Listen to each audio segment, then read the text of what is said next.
Gloria a Dios. Dios es digno de suprema alabanza. Para mí, sabéis, es un privilegio poder servir a Dios.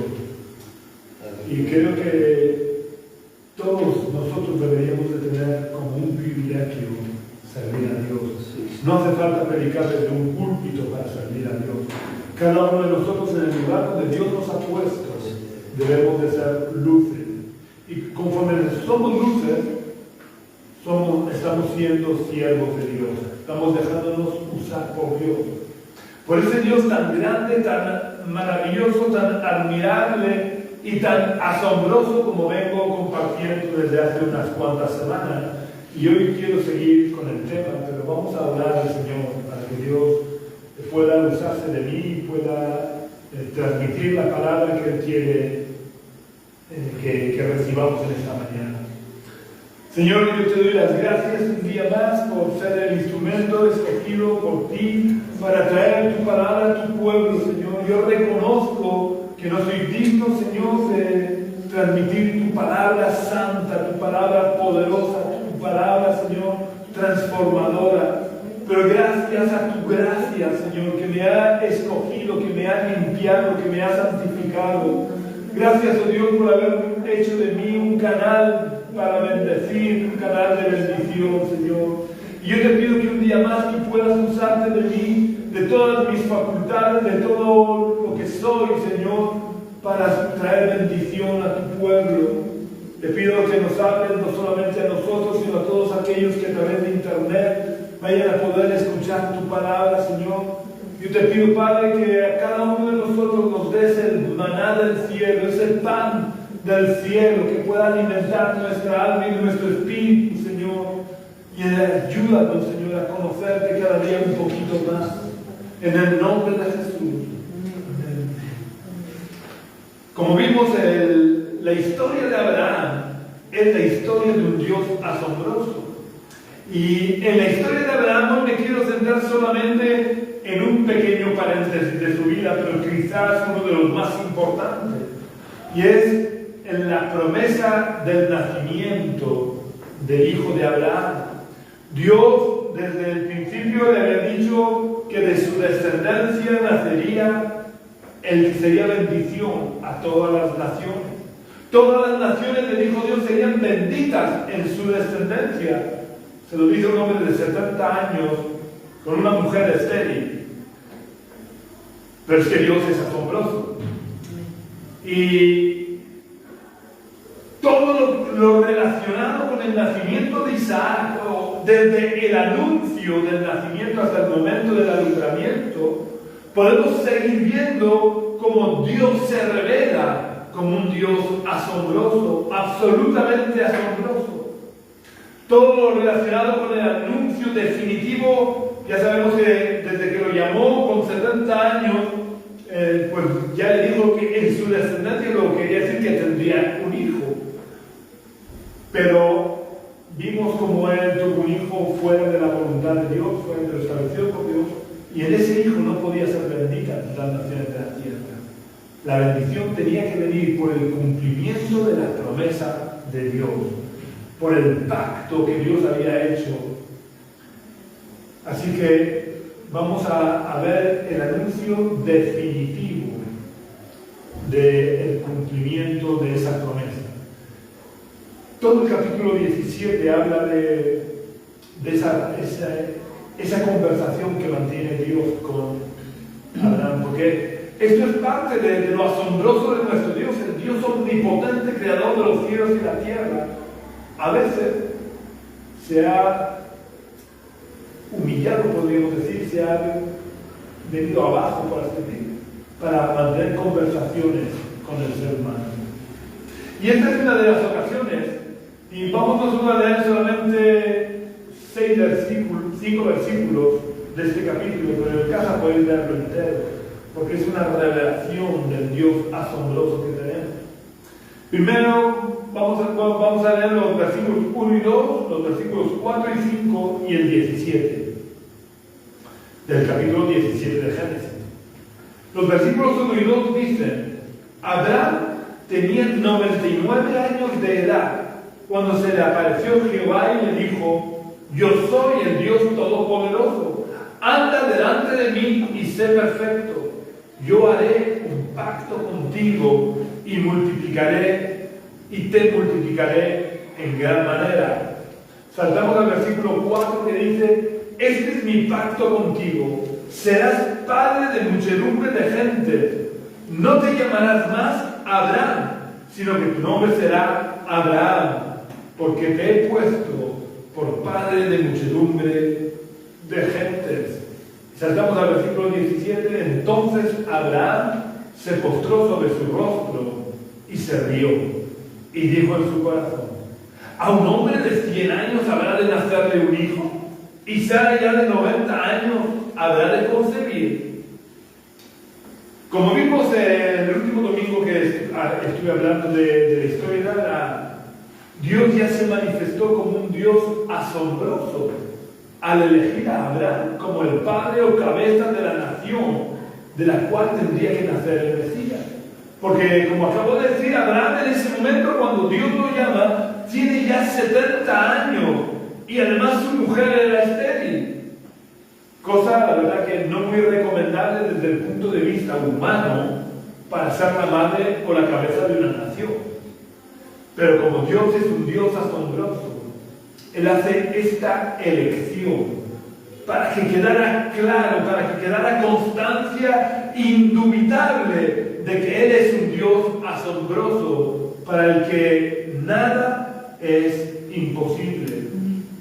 Volviendo al punto de vista humano, para resaltar lo asombroso de Dios, teniendo en cuenta de que Abraham tenía 70 años cuando Dios lo llamó, cabría esperar una intervención rápida de Dios para darle el hijo que debería heredar las promesas. Porque claro, con 70 años no te puedes esperar mucho. Pues, sin embargo, Dios se tomó su tiempo, porque Dios nunca tiene prisa. Y dejó pasar el tiempo necesario para transformar a Abraham y prepararlo para poder ser un instrumento útil en sus manos. El tiempo que se tomó Dios no fue ni 1 año ni 2, dado que Abraham era un anciano de 70 años. Dios, como Dios asombroso que es, se tomó 29 años para preparar a Abraham, para que dejara de ser ese padre enaltecido y transformarlo en padre de muchedumbre. Pero no de una muchedumbre cualquiera, sino de la nación en cuyo seno nacería el Mesías. No me digáis que Dios no actúa de manera asombrosa. Escoge un hombre de 70 años y se espera todavía 29 años más en cumplir la promesa. Pero es que Dios es asombroso en el manejo de los tiempos, porque Dios está por encima del tiempo. Dios no está sujeto al tiempo porque Él está fuera del tiempo. Dios no es eterno porque por Él vayan pasando los años y no vaya a morir nunca. Dios es eterno porque el tiempo no pasa por Él, porque Él es el creador del tiempo, por lo que está fuera del tiempo. Por eso Él no envejece con el paso del tiempo, porque al no pasar el tiempo por Él, el tiempo no tiene ningún efecto en Él. De esta manera, Él permanece eternamente joven. Y aunque el profeta Daniel lo describe como el anciano de días, no es por sus características de senectud, es el anciano de días por la cantidad de años acumulados según nuestra perspectiva humana. Pero Él permanece eternamente joven porque el tiempo no tiene ningún efecto en Él. Y eso hace que a Él no le preocupe el paso del tiempo. Pero también hace que Él nunca llegue tarde. Él no tiene toda la cuestión del tiempo, lo tiene perfectamente bajo control porque Él está fuera del tiempo. Y esto es una gran bendición que debe de darnos confianza y seguridad, porque Dios tiene el control de todo lo que nos ocurre. Nada en nuestra vida se le puede escapar de las manos, porque lo que nos va a suceder en el futuro, Él ya lo conoce. Porque es como si ya hubiera pasado, dado que Dios vive en un eterno presente. Y si lo está permitiendo, es para nuestro bien. Aunque en nuestro presente nosotros no podamos entenderlo. Pero debemos de descansar en la soberanía de Dios, porque Dios lo tiene todo bajo control. Él conoce nuestro pasado, nuestro presente y nuestro futuro, como si ya hubiera ocurrido todo a la vez. Por eso Pablo, escribiéndole a los cristianos de la ciudad de Corinto, les dice, porque todas las promesas de Dios son en Él sí y en Él amén. Porque tarden más o tarden menos, las promesas de Dios siempre se cumplen. El problema para nosotros es el tiempo. Nuestro problema reside en que el paso del tiempo nos impacienta y en muchas ocasiones nos incomoda, porque creemos que ya no va a dar tiempo para el cumplimiento de la promesa. Pero como he dicho hace un momento, Dios nunca llega tarde, porque Él está fuera del tiempo y Él interviene siempre en el momento preciso, en el momento propicio, en el mejor momento posible. Otro ejemplo del manejo asombroso de los tiempos por parte de Dios fue el momento en el que Dios cumplió su promesa del nacimiento del Mesías. Durante la deportación de Judá a Babilonia, Dios anunció de forma reiterada a través de varios profetas la restauración y el advenimiento del Mesías.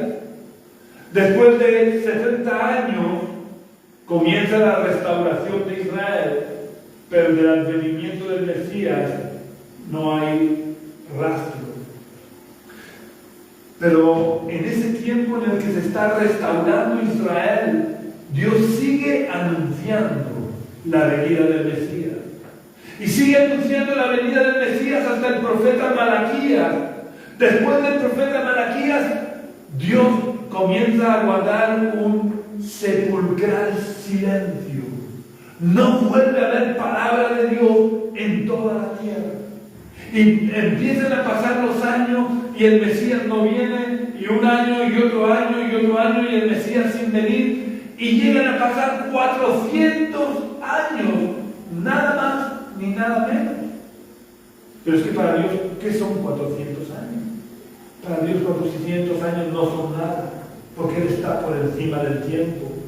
Él usa el tiempo como quiere, como una simple herramienta para cumplir sus propósitos, porque para eso Él es el creador del tiempo. Durante esos 400 años de silencio absoluto por parte de Dios, Dios fue preparando al mundo para la venida del Mesías. No es que Dios se hubiera olvidado de sus promesas, aunque gran parte del pueblo de Israel lo llegó a creer. Dios no se había olvidado de su promesa de que el Mesías nacería.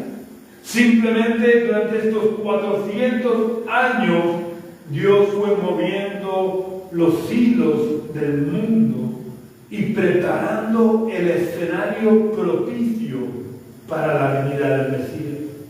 Durante esos 400 años Dios unificó el idioma en todo el mundo conocido y creó una red de carreteras y una red de rutas comerciales que favorecieran la extensión del mensaje del Evangelio predicado por el Mesías y por sus discípulos. Cuando el Mesías nació, en casi todo el mundo conocido se hablaba griego, por lo que no era necesario tener que ir aprendiendo idiomas diferentes para extender el mensaje del Evangelio. Y los romanos habían creado una extensa red de carreteras para poder desplazar rápidamente al ejército a las diferentes partes de las fronteras, dado que Casi siempre habían diferentes lugares en sus fronteras que estaban en guerra. Pero además favoreció el establecimiento de una red de rutas comerciales para poder establecer o abastecer a todo el imperio de todo lo necesario. Así que de esta manera los cristianos pudieron desplazarse con gran facilidad de ciudad en ciudad predicando el Evangelio. Dios es tan asombroso que aún en su silencio Dios nos habla y nos muestra que Él sigue trabajando.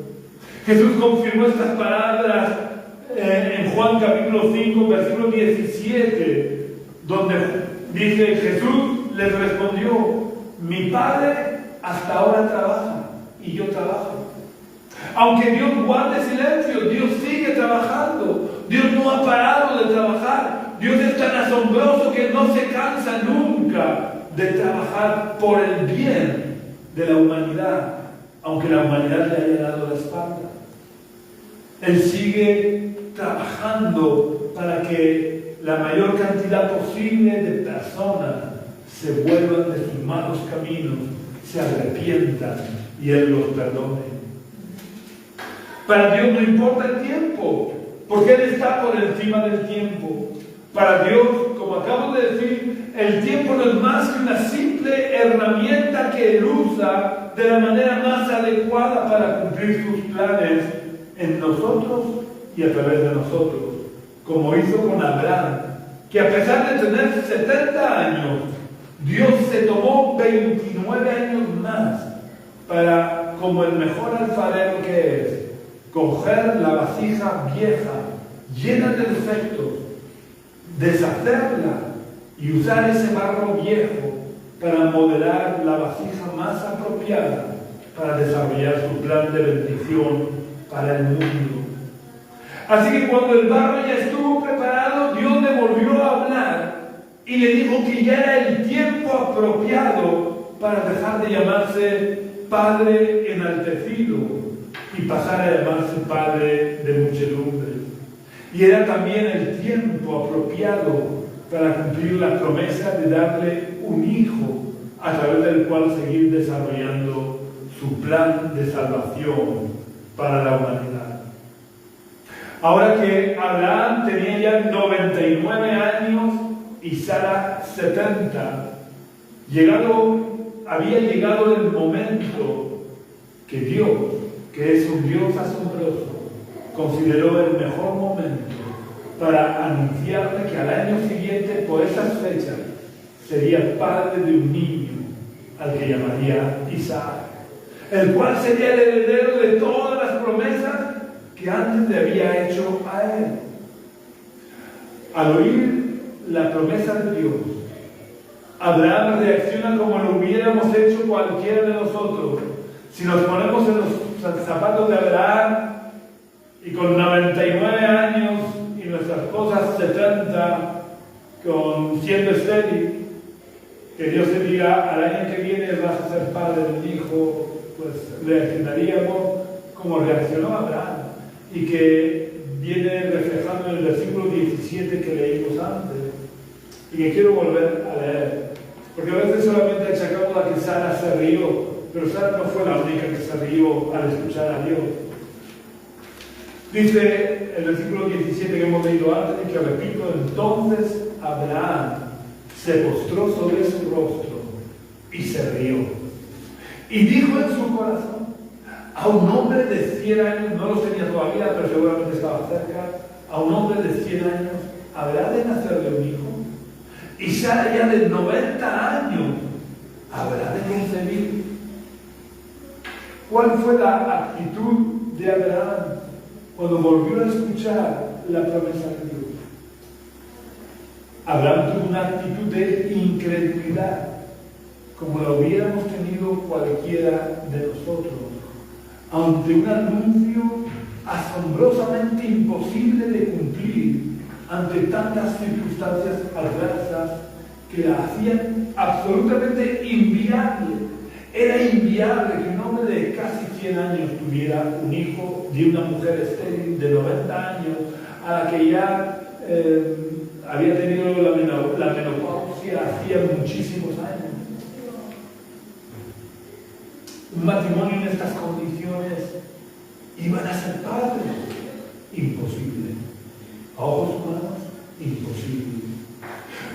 Pero ¿habrá algo imposible o difícil para un Dios tan asombrosamente poderoso? Es evidente que no, porque una de las cosas que hacen de nuestro Dios un Dios asombroso es que es total y completamente todopoderoso y que ha manifestado su asombroso poder a lo largo de toda la historia. Así que cuando oremos, recordemos siempre que nuestro Dios es el Dios de lo imposible, que no hay nada que Él no pueda hacer. Pero había otro detalle que alimentaba la incredulidad de Abraham y que a nosotros también nos afecta, como le afectó a él, y que nos lleva con frecuencia a nosotros a la incredulidad a pesar de conocer a Dios. Me estoy refiriendo al paso del tiempo. Porque aunque para Dios no pasa el tiempo, para nosotros sí que pasa. Y conforme van pasando los años y vemos que alguna promesa de Dios no se ha cumplido, cada vez va aumentando más en nosotros la incredulidad. Conforme más pasan los años sin ver el cumplimiento, más aumenta nuestra incredulidad hacia el posible cumplimiento de la promesa. Y Abraham llevaba ya no 2, ni 3, ni 5, ni 10, llevaba ya 29 años esperando el cumplimiento de la promesa de Dios. Y tan pocas esperanzas le quedaban de que Dios fuera a cumplir su promesa, que como os comentaba antes, su mujer y él trataron de ayudar a Dios a cumplir su promesa, como si Dios necesitara de nuestra ayuda para cumplir sus promesas. El caso es que este error que cometieron Abraham y Sara le costó muy caro a él, sobre todo, porque llegado el momento tuvo que echar de su casa a su hijo. Y no olvidemos que Ismael era su hijo, no era el hijo de la promesa, pero era su hijo. De su mujer no, porque realmente, aunque legalmente era también hijo de la mujer, pero realmente era hijo de la esclava. Así que el error le costó muy caro a él. Pero no solamente le costó caro a él, el error le costó cara a toda su descendencia y le sigue costando caro el error de Abraham a toda la descendencia hasta nuestros días. Porque debemos de entender que nada de lo que obtenemos fuera de la voluntad y del propósito de Dios va a traernos bendición, sino todo lo contrario. Aunque al principio pueda parecer una bendición, como al principio le pareció a Abraham una bendición del nacimiento de Ismael, pero con el tiempo Ismael fue un problema para el hijo de la promesa y además sigue siendo un problema hasta nuestros días, porque no olvidemos que los árabes son descendientes de Israel, son descendientes de Ismael, y ya vemos como Israel, descendiente de Isaac, descendientes del hijo de la promesa, siguen teniendo problemas con los descendientes de Ismael. Pero la incredulidad de un hombre no supone un freno para un Dios asombroso. Y a pesar de la incredulidad de Abraham, Dios siguió adelante con su plan y con su propósito de bendecir a todas las naciones. Y con el paso de los meses, Sara se quedó embarazada y el cumplimiento perfecto de la promesa de Dios, al cabo de un año de haberle dado por última vez la promesa de que serían padres, Sara dio a luz a un hijo y lo llamaron Isaac, como Dios le había indicado.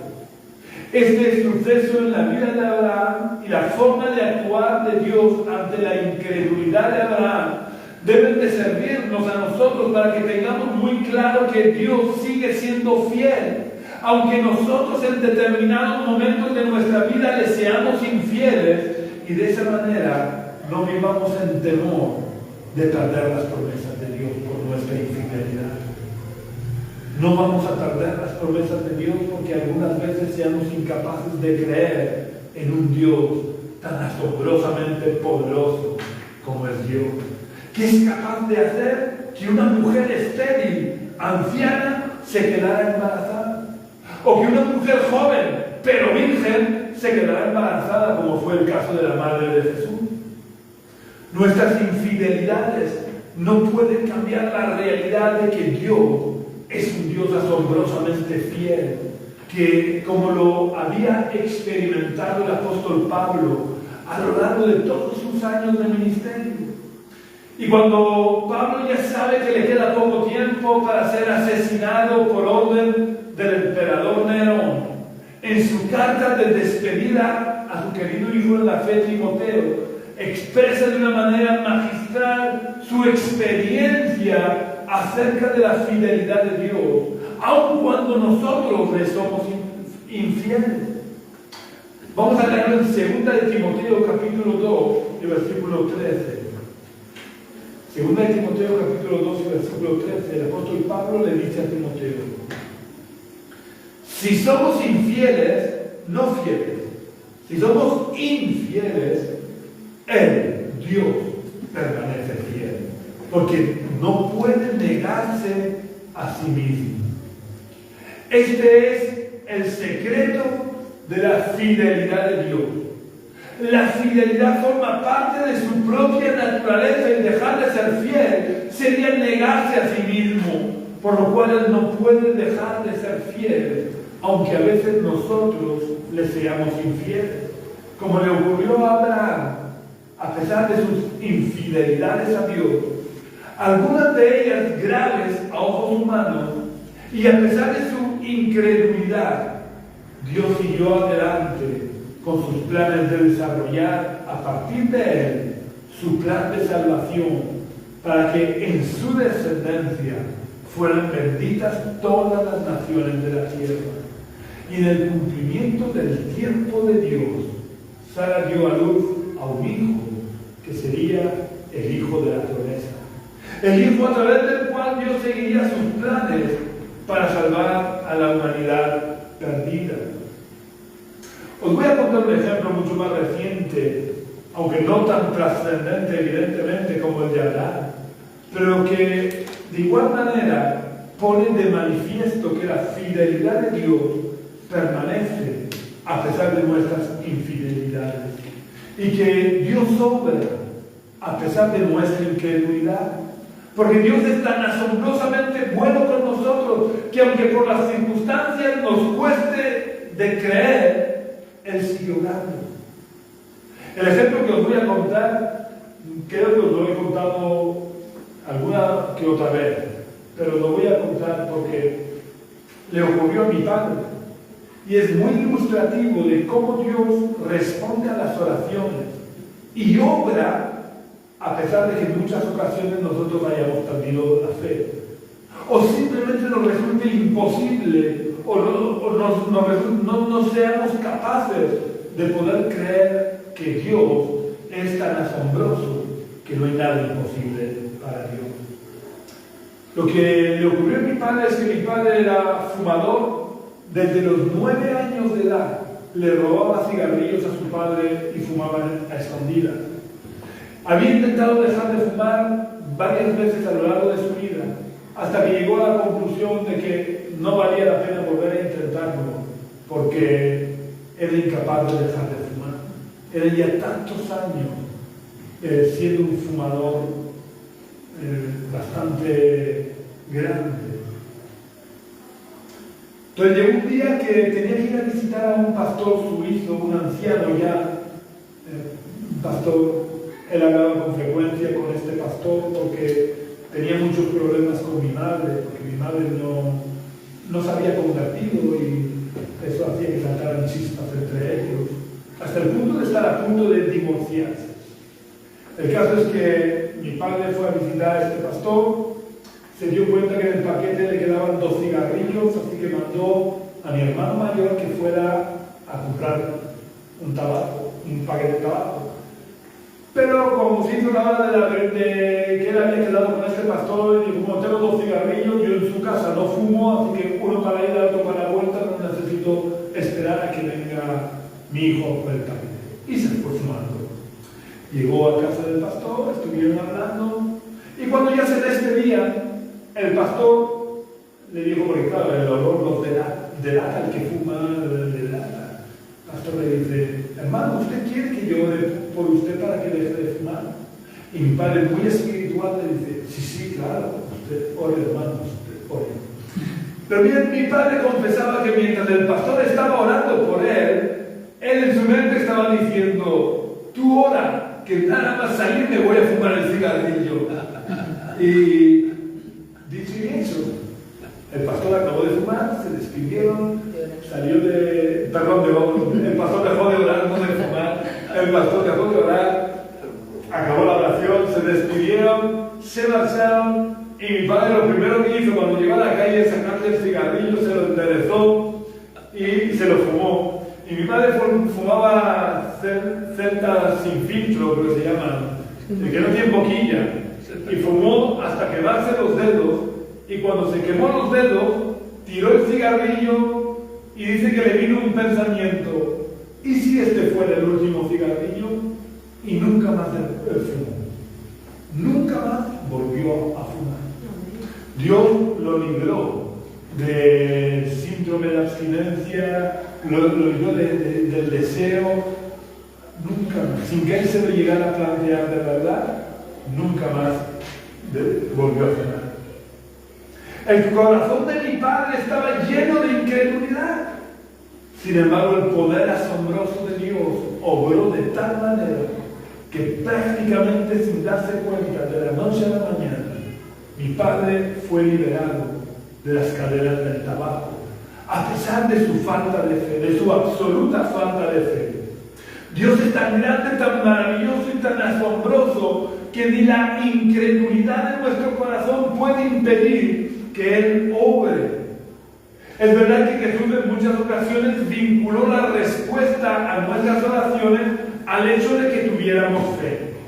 Pero Dios, que conoce nuestros corazones, en muchas ocasiones obra a pesar de nuestra incredulidad, porque conoce nuestras limitaciones y conoce la dureza de nuestro corazón. No en vano, Él mismo dice a través del profeta Jeremías, engañoso es el corazón del hombre más que todas las cosas y perverso, ¿quién lo conocerá? Así que Él no se puede limitar, Él no puede limitar su respuesta a nuestra incredulidad o a nuestra fe.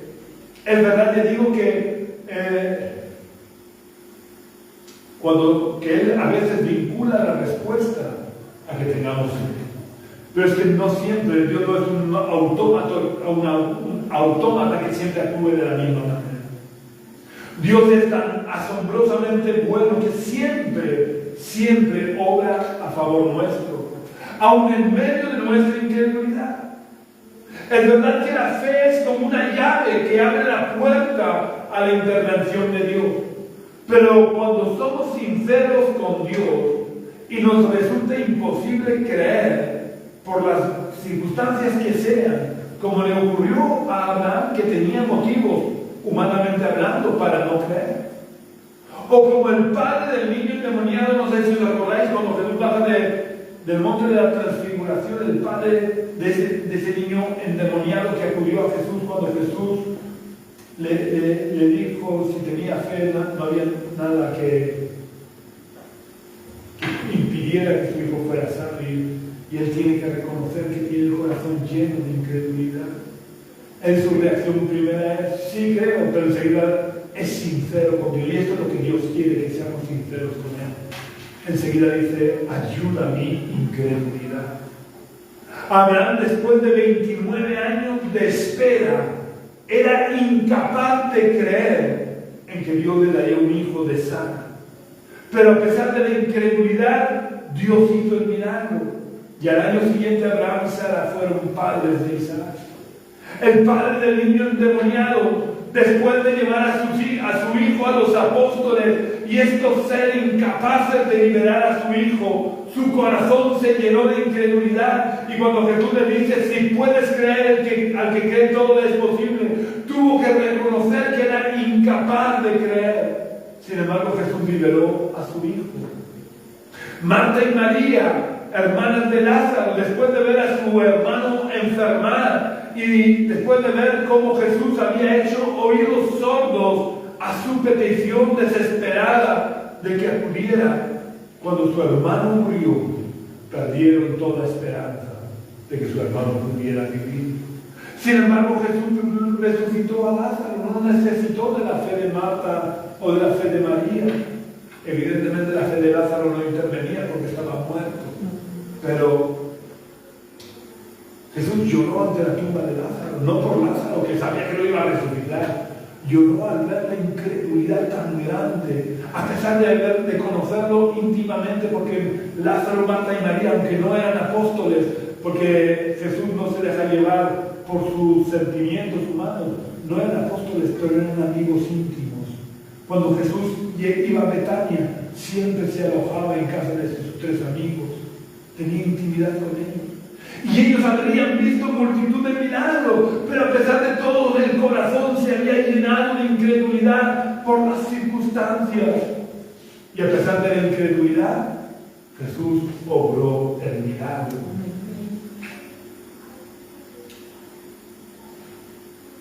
Tomás, ¿qué podemos decir de Tomás?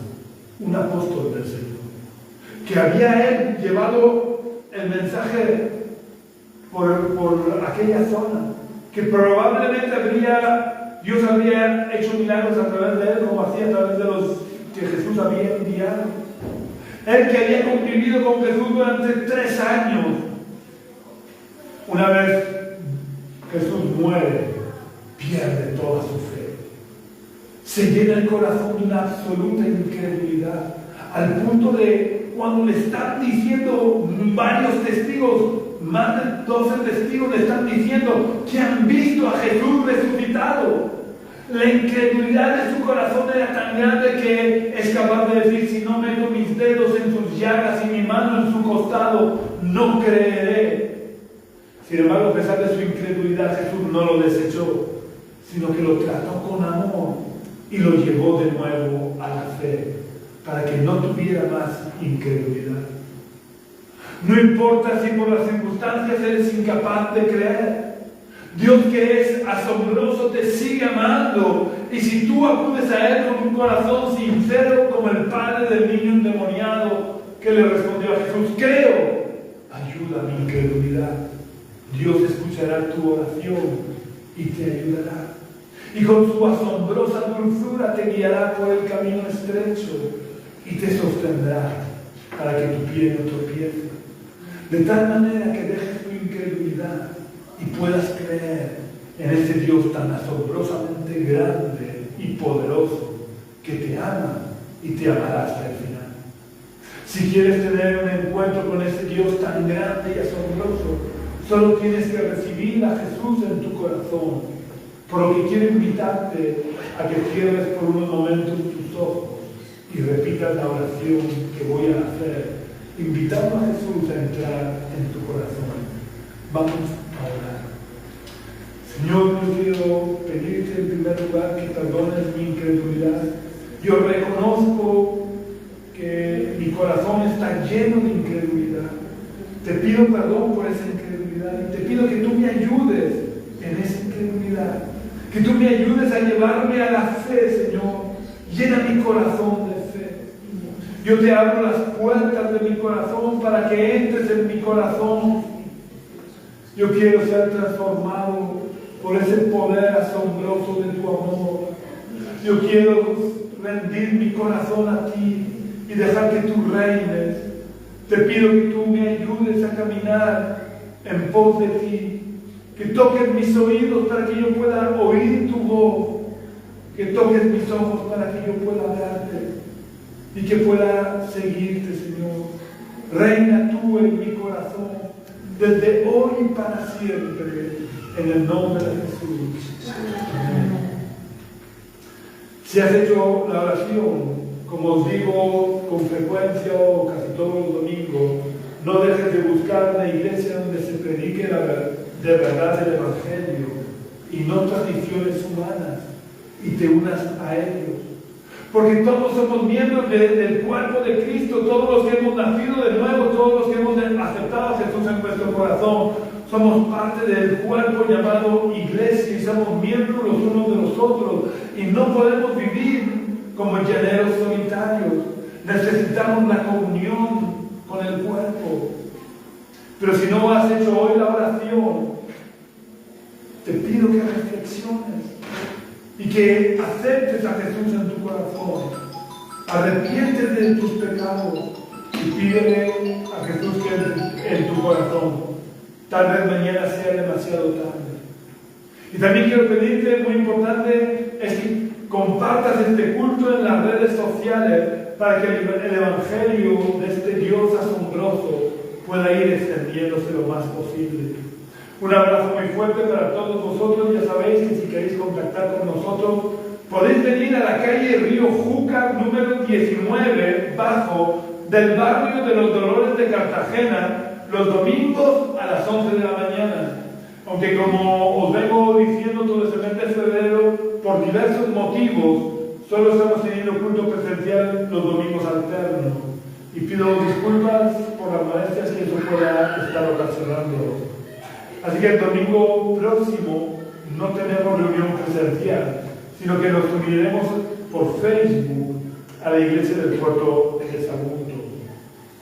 Aquí volveremos a tener culto presencial el domingo día 3 de marzo.